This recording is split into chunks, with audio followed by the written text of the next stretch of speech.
Est-ce que vous voyez comment ces mecs ont le pouvoir de vous faire vous sentir? Est-ce que vous réalisez que non seulement ils vous ont abusé pendant, parce que vous avez perdu votre temps, mais ils vous abusent après, parce que vous vous sentez pas bien. Et vous vous sentez pas bien parce que vous leur laissez ce pouvoir. Hello à toi, si tu ne me connais pas encore, je suis Bénédicte Anne, ta love coach depuis la fin des années 80. J'accompagne les hommes, les femmes qui ont jusque-lors galéré en amour, à rencontrer directement la bonne personne et à ne plus passer par les cases trop fréquentes de relations qui durent quelques mois ou quelques années et qui sont pourtant condamnées parce que les éléments de la rupture, tu les avais au départ, mais tu n'as pas forcément voulu les voir. Si tu ne l'as pas encore déjà fait, je t'invite à t'abonner à ma chaîne et à télécharger ta mini-formation offerte. Attire ton âme sœur et garde-la près de toi. Tu trouveras les liens dans la description.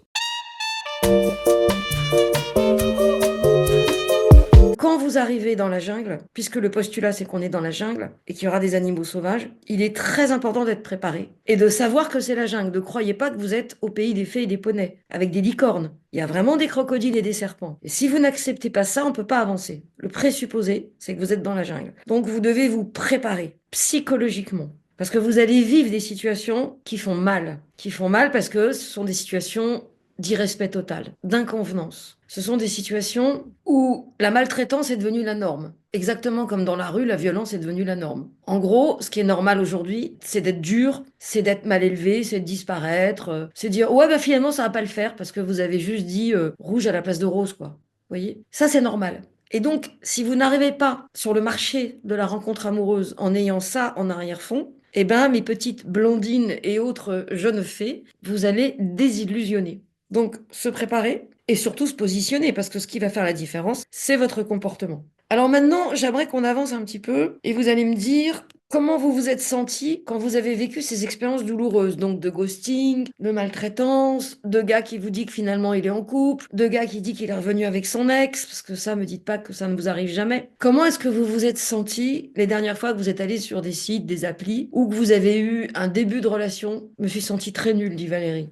Ouais, très nulle.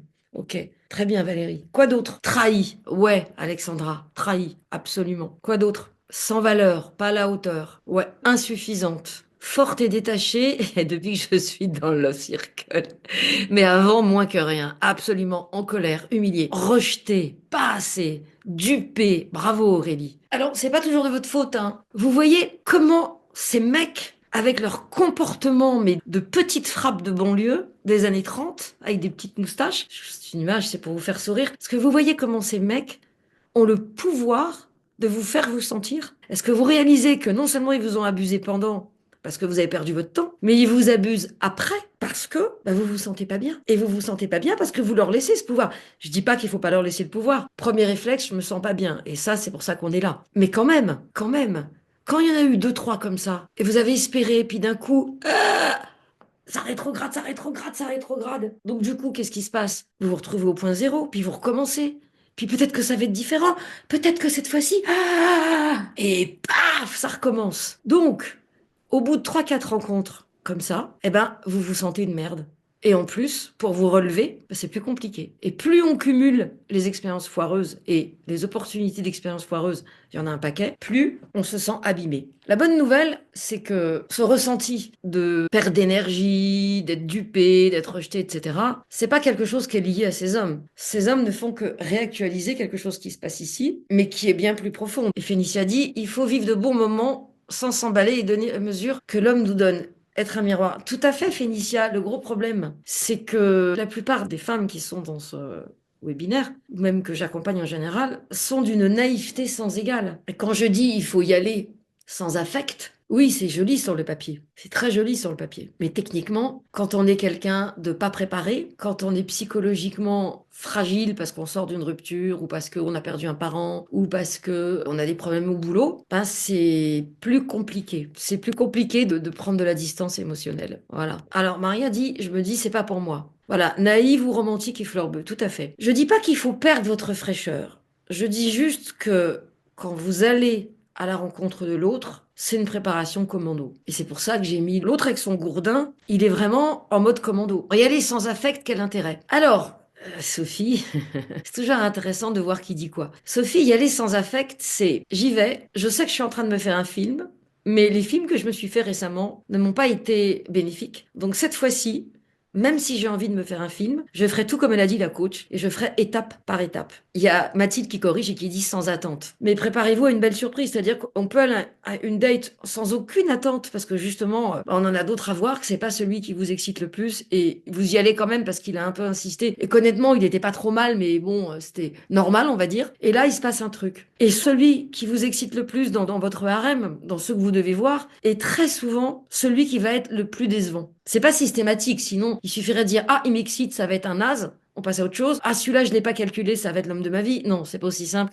Évidemment. Mais la posture dans laquelle on est quand on va à un rendez-vous, c'est la base. C'est là, là, là, là, là, on verra bien. Et je m'en fous, j'ai un plan B. Si je m'ennuie, je peux rejoindre des potes dans un resto, nananananer. Voilà. Donc, ce que vous avez ressenti avec ce que ces hommes vous ont fait vivre, c'est quelque chose qui existait déjà en vous. Et je voudrais, comme j'ai répondu à Sophie, j'ai pas développé. Je voudrais savoir, pour celles qui sont actives dans le chat, alors attendez, avant il y a Sylvie qui cause. Peut-être que je sais maintenant éviter les félins, serpents, scorpions. Hélas, les biens souvent ne me plaisent pas. Un avec lequel miracle nous nous sommes plus et qui m'a reproché à juste titre mon manque de disponibilité. Donc là, ça pose deux questions, Sylvie. La première, c'est en général, ceux qui sont bien ne vous plaisent pas parce qu'ils ne vous érotisent pas. Ils ne vous érotisent pas soit parce que effectivement ils sont normaux et ça c'est complètement névrotique, soit parce qu'ils sont moches. Et là, c'est pas névrotique du tout. Si vous n'avez pas envie de les embrasser, je serai la dernière personne à vous dire forcez-vous. Moi, je suis contre le fait de se forcer. Mais en fait, c'est la notion de a priori, c'est pas mon genre. Trop ceci, trop cela,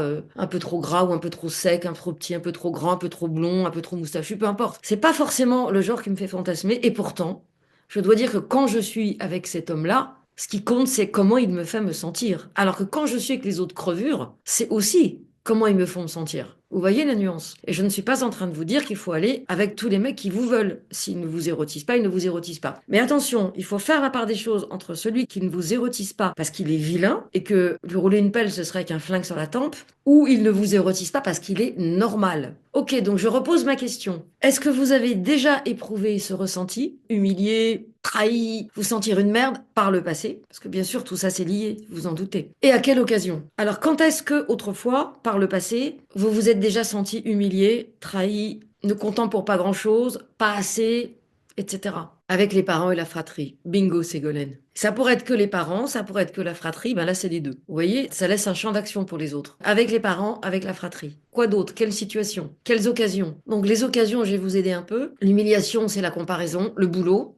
Le boulot, c'est pareil, c'est la partie visible, Mathilde. C'est en dessous que ça se passe. Dans l'enfance, à l'école, voilà, bravo, tout à fait. On peut se faire harceler, humilier à l'école. Complètement. À l'école. Mais quand on se fait humilier à l'école, il n'y a pas toujours un lien avec l'humiliation à la maison. Parfois, on est humilié à la maison et à l'école. Parfois, ça commence à l'école, contre toute attente. Et du coup, ça va créer un traumatisme qui ne vient pas de la maison. Le boulot, c'est la partie visible de l'iceberg. Quoi d'autre encore comme situation? C'est important parce que finalement, ce qui se passe, c'est que vous n'allez pas au rendez-vous comme des adultes ancrés, puissants. Vous allez, bravo Valérie, vous allez au rendez-vous comme des enfants impuissants. Voilà, comme dit Valérie, humiliée par ma sœur. Donc du coup, le programme balancé par la sœur fait que Valérie peut se sentir humiliée très facilement. Et donc, si vous avez été humilié par un frère ou une sœur avec le consentement des parents, qui ne sont pas intervenus, c'est un consentement implicite, vous aurez tendance à trouver ça normal d'être humilié. Donc vous allez être attiré par des gens qui vont se comporter comme les frères ou les sœurs. Les coups et les humiliations de la maman, absolument, Marie. La racine prend toujours sa source dans l'enfance, nous dit Mimi, les géniteurs qui maltraitent, humilient, abusent, etc.